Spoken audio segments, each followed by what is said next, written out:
Andy, Barney, Opie, Goober, Floyd the Barber. That's some of the names from The Andy Griffith Show. Drop by Two Chairs No Waiting, The Andy Griffith Show fan podcast, and we'll visit with some of those folks, along with tribute artists and fans and just all kinds of things related to The Andy Griffith Show.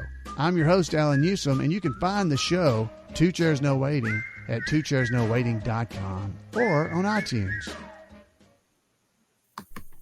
Howdy, partners.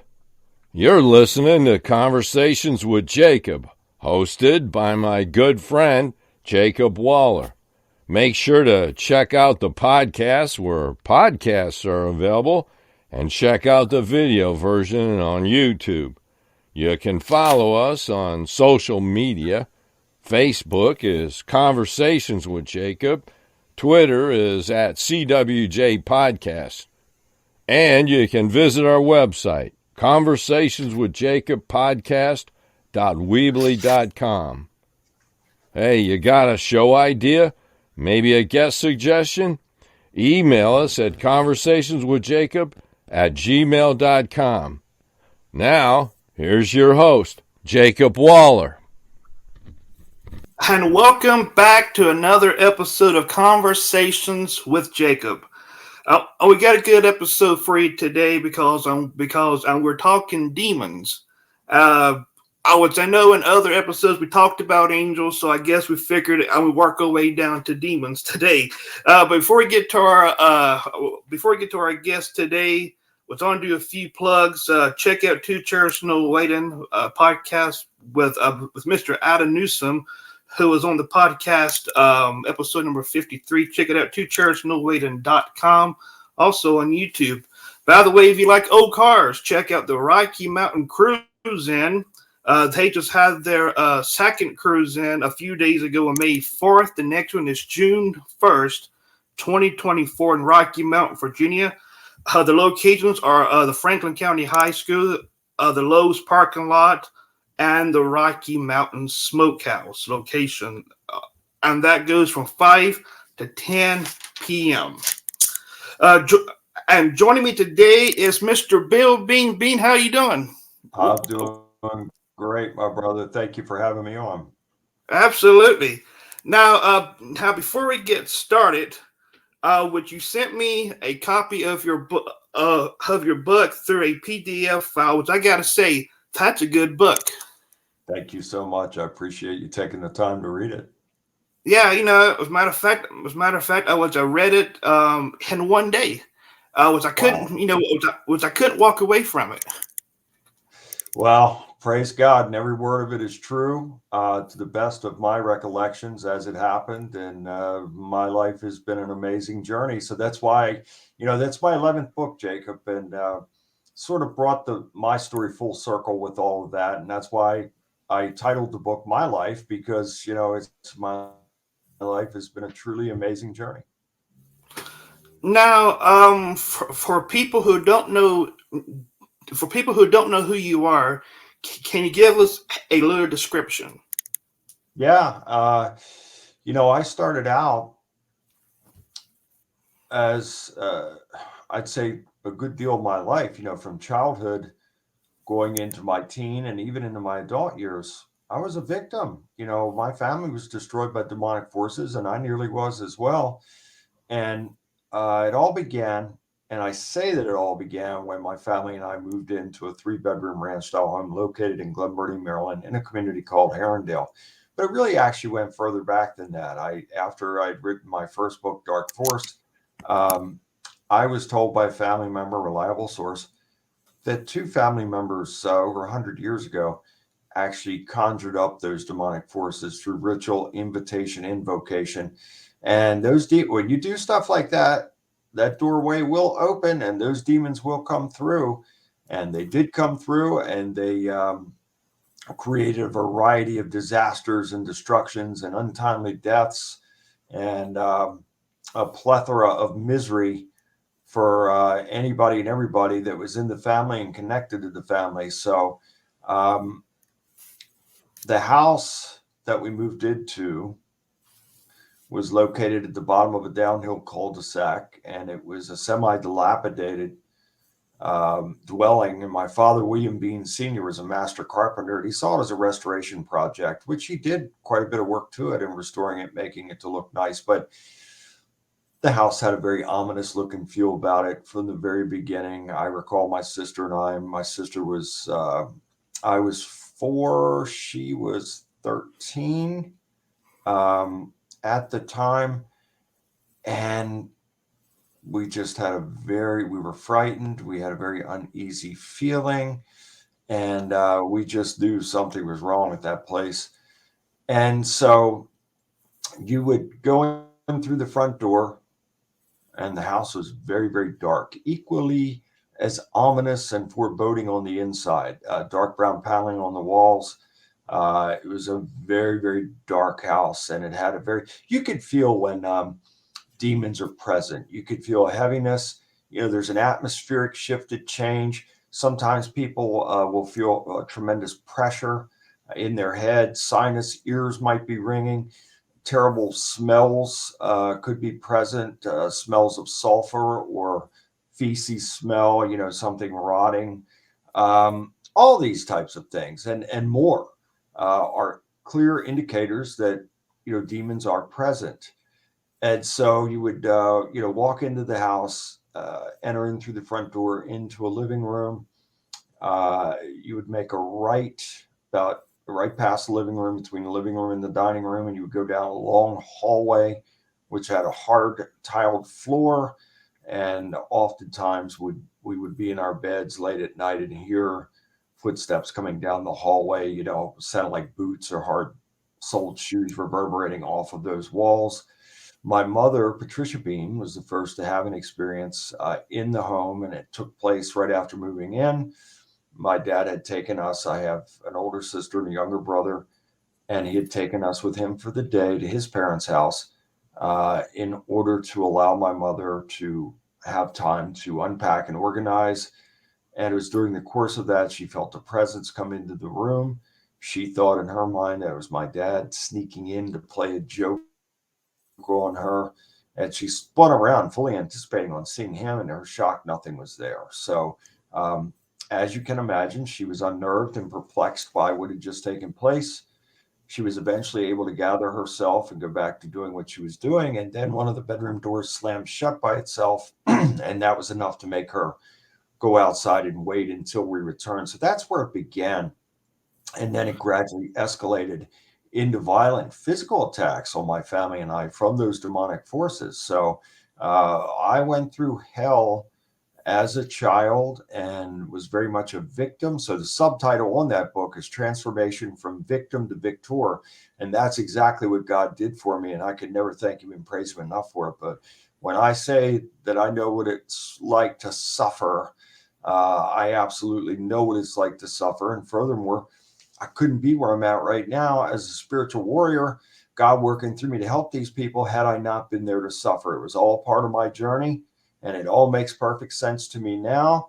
Are there things that I wish I could go back and change? Absolutely, especially when it comes to the sufferings of my mother, who suffered more than any other person I've ever seen in my life.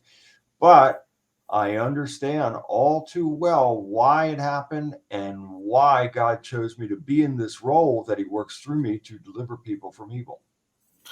When I was reading your book, I found something that was kind of hard to believe because you only see it in the movies. When you talked about some kind of force picking up your dad, and I guess they threw it. So I guess the force kind of pushed him into the wall, or into a door. It was so again in that house. If you came in through the front door, you would be right in front of a coat closet that had these wooden sliding doors. And one evening, my father entered in and was picked up by an unseen force and thrown through those coat closet doors. And so he wasn't the only one. I mean, my mother was picked up and thrown across her room and was physically abused far greater than I ever was. And I suffered a lot of abuse between ages 5 and 12 with physical demonic attacks, but my mother suffered far worse than I did. And so, yes, all of that was taking place in the house, Jacob. Now, and how do you explain to someone about about things like this when they don't believe? From what I read from what I read from your book, would you and you had some friends that didn't believe, but they found out sooner or later that there Yeah. was something. Yeah, they found out through personal experience, that's for sure. And there's a long line of people that would line up and sign affidavits saying what they had experienced in there. And for me, being on an interview like this and trying to convince somebody that this is real, I couldn't care less. People are free to choose. They're free to believe if they want. If they don't, that's fine too. The truth is the truth. There's no substitute for it. Any substitute for the truth is a lie. So I'm presenting the truth. People will either accept it or they won't. But does it change the fact that it's the truth and that it took place? So, but for the people that were skeptical in the situation and that came into the house, it wasn't long after, them being there that paranormal supernatural events began to take place, and even a physical attack as well.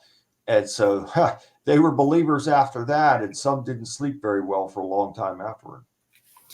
Do you think people that has like demons in their house, do you think it's best for them not to provoke them, or I think the best thing that a person could do when they feel like there are demons present or they're under some type of attack, or there are these manifestations taking place in the home, is to get help. And whether it's me or someone else, reach out right away. Don't let this go too long, because the longer you let it go, the more empowered it's going to become, and the worse it's going to be for you and anyone connected to you. now, was also another thing that I found kind of interested also right there in your book is when you said that you've had enough with it, and you went to the living room, I mean that's when they all started kind of appearing right there in front of you. Yeah, and wow, everything that led up to that was just surreal, and God knows what he's doing. So my brother and I had gone, let me back up. My father was a good man who made horrible choices. Um, and I do believe that it was because of what was taking place in the house, that he had gone from being a social drinker to a raging alcoholic who physically abused my mother on a regular basis between the years of 1973 and 1975, nearly killed her on several occasions. So he left us in 1975. And when he did, my mother came under regular physical attack from those demonic entities. She had cuts and bruises and scratches and all kind of stuff on her long after my dad had left us. So I had developed a burning hatred towards my father for the things that he had done, especially to my mother. And but my brother loved him unconditionally, and so there was an opportunity to go see him in Florida. I believe it was in 1979. I did not want to go, but I went, with my brother. And it turned out that it was really a turning point in my life spiritually, because my father's older brother, my Uncle Cliff, who's no longer with us, my father's no longer with us either, but my Uncle Clifford was a devout Christian, and he shared his faith with me. I had a lengthy discussion with him while being there. And he told me that we could take power and authority over these things, by invoking the power of God over them. So for the first time in my life, I had hope that, because up to that point, it was horrible. We had a priest involved for the last 16 months that we lived there. My family and I are not Catholic, but my step grandfather was, and he went to his church, and they sent a priest out. He was involved with us the last 16 months that we lived there. But for the first time, I had hope, because my uncle had planted these seeds with me of hope and faith and strength and courage. So little did I know that on the very day that we returned home from that trip, I would engage in my first battle against those demonic forces. And it took place after my mother had been physically attacked, picked up by an unseen force and thrown across her room. She landed into her makeup table. She was cut open. She was bruised. She was scratched. We were going, and she also had a new man in her life at that time by the name of Richard. And we were going to he wanted to take her to the hospital. So Richard and I picked her up off the floor, and I was enraged, Jacob, for the first time. Here I was, a frightened kid under attack for all those years, and we were just resigned to these things happening. But on this day, I became enraged, and I grabbed, the priest was bringing mason jars full of holy water to the house. And I grabbed a Bible and a mason jar of that holy water. And here's where I made my mistake. I should have been binding and rebuking and casting them out, commanding them to depart by the mighty power of Yahweh in Jesus' name. But what I did was I commanded them to show themselves. Big mistake. So when I did that, it was like a scene from a horror film. The house started vibrating. Things were falling off the walls. Doors were opening and slamming. These I was 13. There were 5 adults with me. They were terrified. But I didn't care anymore. I snapped. There was something inside of me. I thought, I'm not going to be a victim to this anymore. And so I kept commanding them to show themselves. We go up the hallway. They go behind me into the dining room, and I advance into the living room. And I would say probably within 6 to 10 feet, probably 10 feet in front of me, these 4 greenish, yellowish beams of light appeared. And in those beams of light were 4 entities. One, and we'd seen them all before. One had the look, we called it the Undertaker. It was chalky white skin, black eyes, a black suit, black hair, black beard. Was one of the entities that was regularly attacking my mother. The second entity had the look of a male again, short curly red hair, long scar down the left side of its face, chalky white skin, black eyes. The third entity was female, sharp facial features, had the look of a witch, long dark hair, long black gown. And then the fourth entity is what we call the Dark Force entity, which was a black hooded figure with glowing red eyes. Now, we clearly saw them for several seconds, and then they just sort of dissipated. They didn't just suddenly vanish. They just sort of faded out. And with that, all the chaotic things that were taking place in the house suddenly had stopped. And then we'd gone over to Richard's house for the weekend and then came back after that. But that was the turning point for me. And I do believe that God created a whole scenario to see if I could really be a spiritual warrior for him. And so that was my first battle with the demonic forces. And now it's probably in the low thousands, I guess, the amount of people that God's worked through me to help worldwide, all through America and in 55 other countries as well. Oh, wow. Now also in the book, can you talk about a pet dog that you had, and then one day y'all came home and the dog was gone? And that's what led up to that first battle. So not only, was it my mother being physically attacked, but also learning of the disappearance of that dog. It was a little black poodle by the name of Fuzzy. We loved that dog very much. And it was horrific because not only did the dog disappear, the next morning, my mother and Richard woke up first and was horrified to see these hunks and gobs of black hair, which he assumed and they assumed was Fuzzy's dog hair, all over them, all in the bed, leading from the bed into the hallway, into the bathroom sink, and then all the way up the hallway into the kitchen sink. It was horrific. And so that, coupled with my mother being physically attacked like that, that was the breaking point for me.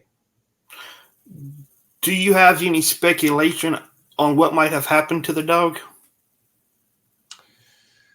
Well, I could tell you this, that we had many dogs and pets throughout our time there, and all of them were affected. They either went insane or suddenly died, or others disappeared. So where did they go? I have no idea, but I do believe that those demonic forces certainly were behind it. I can tell you that. Now, I not only have you dealt with demons, but you also dealt with UFOs too. It's all connected. So I've written 11 books, and a couple of my books, I don't know, a few books ago, I guess, Stranger Than Fiction and Stranger Than Fiction 2. And I write about these things because I've had every type of paranormal, supernatural experience that you can imagine. And I've had experiences, tons of experiences with UFOs and non-human looking beings as well. And so it's all very much connected. And I could certainly prove it's connected through my personal experiences with them. And it continues to this day. Certainly now I'm a man of God, an agent for God, and God continues to work through me to help people. And I thank him and praise him for that. But, and my experiences these days are all divine. I won't have any demonic. If demons manifested here right now, I'd leap out of this chair and go after them. I'd attack them by the power of God working through me, not my own power, but by the power of God working through me. So I would bind and rebuke and cast out and evict them like that. And they would go as well because they are still subject to the power of our creator, Yahweh Elohim. So my experiences currently are divine experiences, but I have to this day still continue to have sightings of unidentified flying objects. I have many angel encounters. And I've had a plethora of experiences with non-human looking beings. Now, do you think that these demons come on to people because they're going through depression? Or how are your thoughts on that? That's part of it. Trauma is the number one. So in a good amount of my cases, not all, but in a good amount of the cases, the person, the victim, had some type of trauma take place in childhood, whether that was child molestation or some type of violent crime or just cruelty. One case comes to mind now, just cruelty beyond human understanding that was so evil and wicked from the parent to the child that it's unfathomable that it took place. But anything that would cause a high level of trauma, because what happens is, not only, obviously the perpetrator is demon-filled to carry out such wicked and heinous acts, but then when that high level of trauma is established, blood and secretions come out of the victim, and demons are drawn to that like candy. They love it, and they will go on to the victim, and they'll stay on the victim until someone like me, it's not me, I'm nothing special. It's the power of God working through me that has done extraordinary things for people and continues to do so. So it's going to require someone like me, an agent for God, by the power of God, evicting those demonic forces from the person. Now, I wrote this question down. I don't know if you can answer or not, but since humans can get possessed, can animals get possessed as well? Yes. God has worked through me to cast demons out of people, places, and things, and that includes animals as well. Yes. These spirits, they're always looking for a host body. And of course, their number one choice is humans, but not exclusive. And they can go into animals, and I've seen it. And one case that comes to mind right now, I'd say probably took place in 2014 in Pennsylvania. God had worked through me to free this people from evil, this family from evil. They were under demonic siege. And after I'd left the home, I got a call from them, I'd say probably within 30 minutes after I left them. And they informed me that they were getting ready to go out. They were going to go get something to eat. And it was a husband and wife, and I think 3 or 4 kids. And they were going to go get something to eat. They opened their garage. So the vehicle was in the garage. They opened the garage door. This big snake is advancing towards them. Oh. The snake got to the opening of the garage door and died right there. And so when I hear something like that, of course, I've seen these things as well. You better believe that a demonic force can take over a body like that. But in that case, I believe that the angels that were there protecting that property killed that snake and took that spirit out of that snake and took it away before it could get into the home. So it's absolutely amazing how these things work, Jacob, and they're very, very real. Yeah, because the things that you describe, kind of sounds like it comes from a Hollywood movie. Yeah. But it actually happens in real life. I have seen things and experienced things that probably 99.9% of the populace couldn't even imagine in their wildest dreams. Another case in, I believe, 2014, a lady was fully possessed. God worked through me to have delivered her from evil. Now, after this is over with, I don't just go away and ride off into the sunset. I have to go through the entire home to make sure that it's clear that there's nothing evil hiding or lurking there. So that's a process. And then after that, I have to sit down with the victim, and we have to put a game plan together for their life and moving forward past this. And so it's a process. So I'm going through this home, it's a very large home. Went through everything. And now the last thing is I'm on the second to highest floor, very large farmhouse. And it had a wide set of stairs that went to this highest level, which I guess was an attic space, and they converted it in the process of converting it into a master bedroom. So I go up the steps. There's a lamp on to my right, and it's dark on the other side.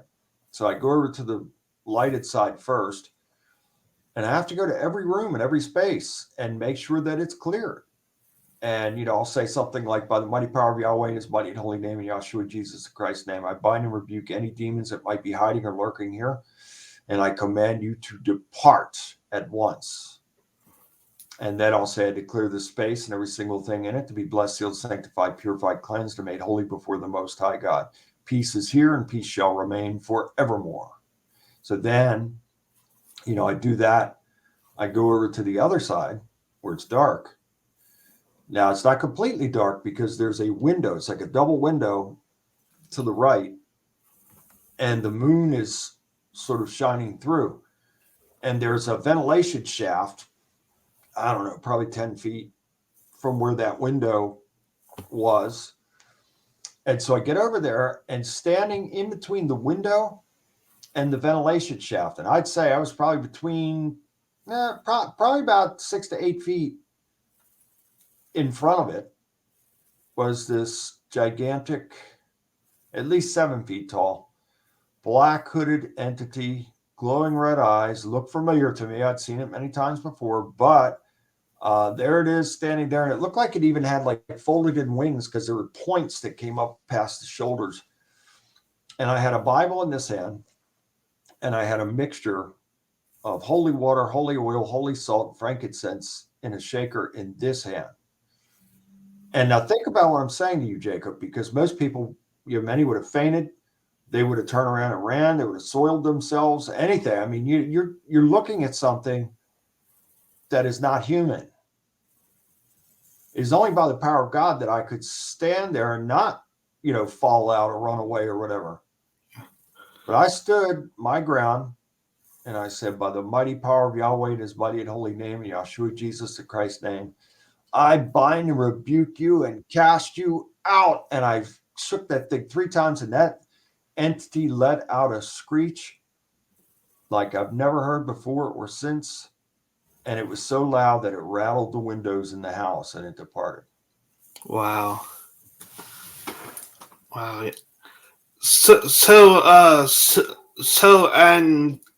So you've had encounters with this hooded figure, I guess, multiple times. Oh, yeah, absolutely. And so it was all part of a plan. I understand it very well now because, when you read in the book, you'll see that the devil was really trying to kill me before I could get to where God wanted and needed me to be in this position as the spiritual warrior that he would work through me to help people. The devil was trying to eliminate me before that could take place. And I've been through many life-threatening situations throughout my lifetime.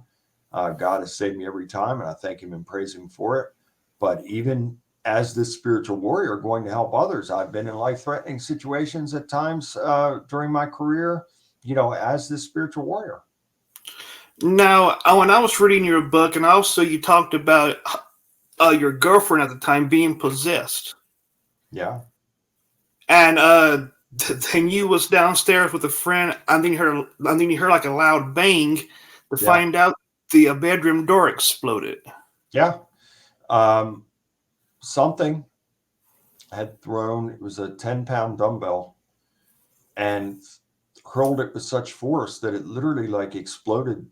It splintered the bedroom door. Can you And the thing, imagine?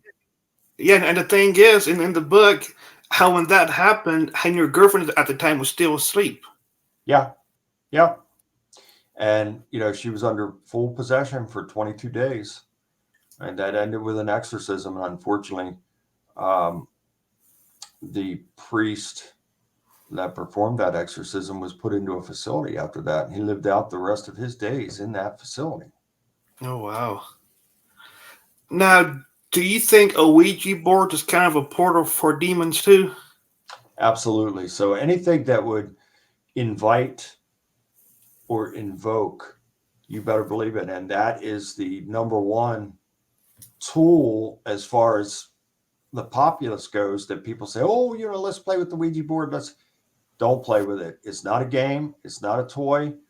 It is a device to invite demons to come in, to create a variety. Once they're in, you're going to see big changes for the worse. There's just going to be like a black cloud has come over the person's head, and it'll be one bad thing after another, because the agenda for the devil and the demons that he sends to people is to kill, rob, and destroy by any means necessary.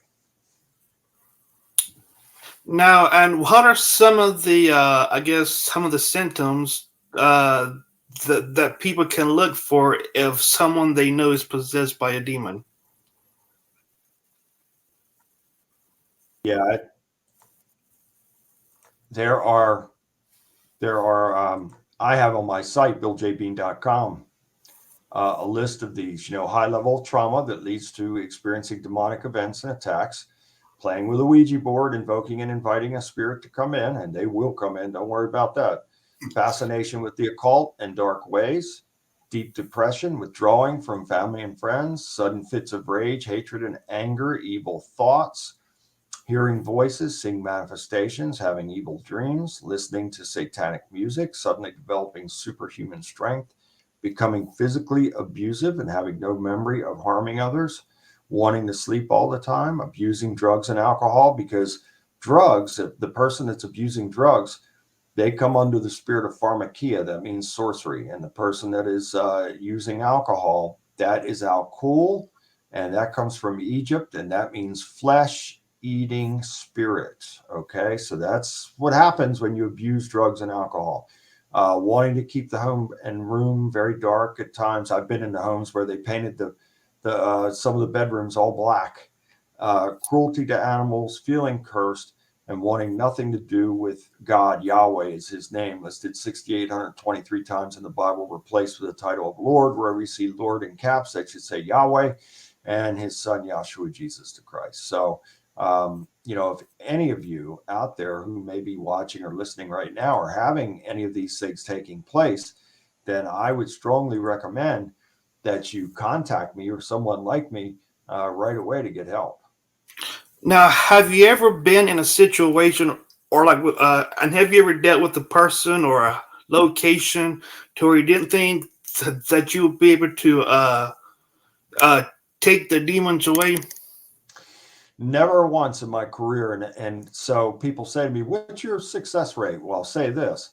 My success rate, and it's not mine, it's the power of God, is 100%. So God does work through me to evict these things. However, after that takes place, it is up to the individual to keep the doorways closed. And I've had many cases to where people didn't keep those doorways closed, and those demonic entities came back in. So when you give an opening to the devil, he's going to take it, and he's going to kick that door in and come back, and it's going to be worse, 7 times worse than it was before. So this is why, Jacob, I have to, after the exorcism is over with, and I help people in a variety of ways, just not demonic, possession all the time. I mean, there's many levels to it: oppression, obsession, having the demonic strongholds and attachments, legal rights. It could be a whole cavalcade of things. Curses really do exist.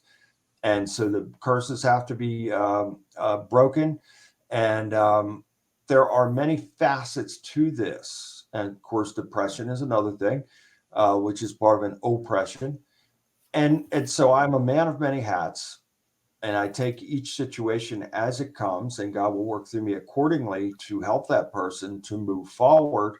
There's a lot of sexual demons too that are affecting mostly women out there, and that's on the rise, by the way, unfortunately. And so I have a lot of cases like that also, to where if the woman can't go to sleep because they're feeling like they're under some type of sexual assault from an unseen entity. So it's a cavalcade of things, and I just have to be ready for anything. And so, am I perfect? Absolutely not. Do I claim to be? No. I'm real. I'm authentic. And I have a real authentic relationship with our glorious God. And he chose me to do. I did not choose to do this. He chose me to do it. He put this calling on me. He works through me to help people. And so what I have to do is continue to be as close to him as I possibly can. And therefore, he keeps a covering over me. And he also empowers me to be a blessing to others and a help to them. So that's what this is all about. And that's how I have to stay in step with God like that, to ensure that he's always working through me to help somebody. Now, when you go in and bless a house, and what is like some of the portals that demons can come and go from? Is it like mirrors or doors or? Both, and windows. I mean, there's again, even walls. Closets are a very popular choice by demonic entities, by the way.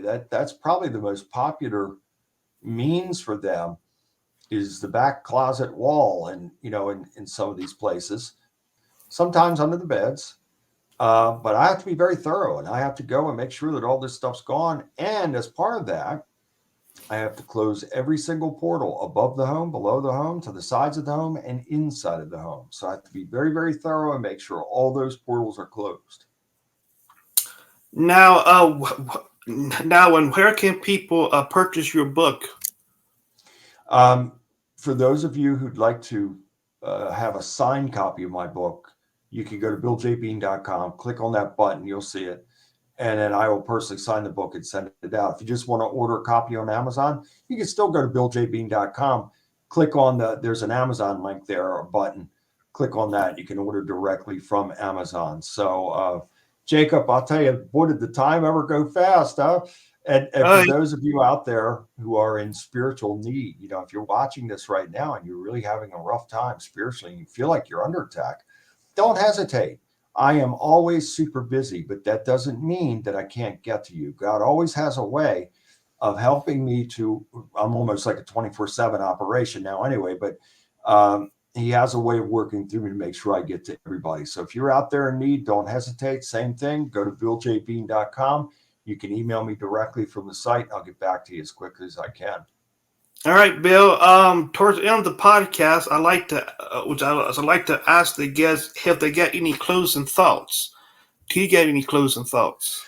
No, my closing thoughts are this. Number one, I want to thank you so much for having me on with you. God bless you and your family, and I look forward to coming back on with you again in the future. And thank you to everyone out there who is tuning into this right now. May God bless you with everything that you are needing. And I just pray for America, and I pray for the world, because, Jacob, I really believe that we are in perilous times now. It is so important for people to draw as close to God as they possibly can now, because I think that the sand is running out of the hourglass. When is that coming? I have no idea, because God hasn't told me that. But I have this feeling there's this urgency now that we really need to draw close to God, because there's some bad things going on in this world, and it very well could get worse. But the good news is, no matter what happens here, if we draw close to God and keep him first, he will keep us safe from all harm. And does he evacuate us all out of here when it comes down? I don't know. Only he knows that. but I do know that he'll make a way for us. And whether it's evacuating us out of here or keeping a covering over us like he did for Daniel in the lion's den and the men in the fiery furnace, whatever the case may be, he is with us and for us, and he will help us through. So my best advice to everyone out there right now is to submit before God, make him first, hearken unto his voice, and you'll be blessed. Read Deuteronomy 28. That'll explain everything. So we'll leave it right there. But again, Jacob, thank you so much. I really appreciate you and appreciate being on your program. Oh yeah, absolutely. And we got to do this another time. We will, and there'll be an update because I'm sure there'll be a lot more to talk about. So looking forward to the next time. Oh, absolutely. All right. That wraps it up for episode 61. Tune in next week for another episode. Until then, God bless, and we'll catch you in the next one.